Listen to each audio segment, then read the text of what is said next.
History has taught us that the great world changes have triggered strong reactions and decisions that affect all the countries of the globe. For example, after the Great Depression, countries established some controls and regulations on banks so that crisis wouldn't happen again. The financial crisis of 2008 had the Eurozone on the brink of collapse. So, sometime later, the United Kingdom decided to leave the European Union.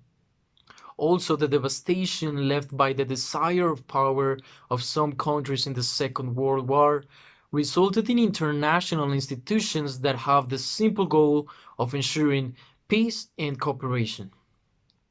This time, the COVID-19 pandemic has brought with it extreme uncertainty in politic, economic, social, and environmental factors.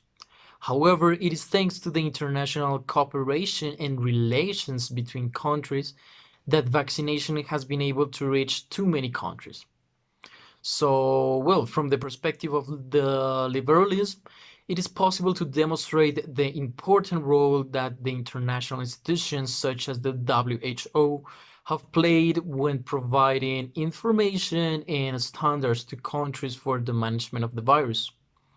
On the other hand, the interdependence created in part due to the liberalism has made countries realize that the production of goods, such as the vaccine itself, can be affected by being overly dependent on a global supply chain, meaning that if a link fails, the final product could not reach its destination.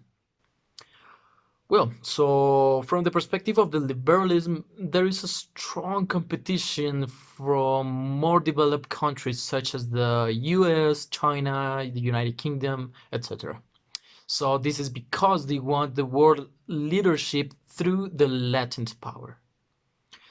To date, the great variety of vaccines show that the world order is changing to multipolarity.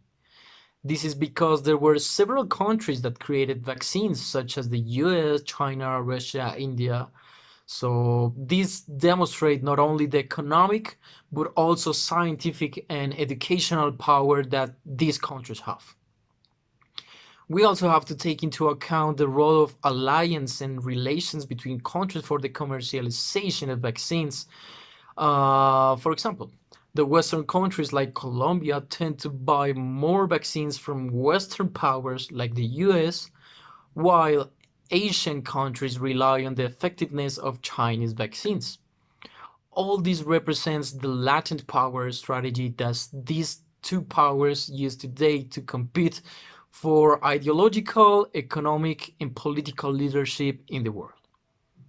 So, in conclusion, this pandemic represents not only a health problem but also a cold war between nations in search of power that leaves many expectations and questions regarding the new world and geopolitical order that is developing today.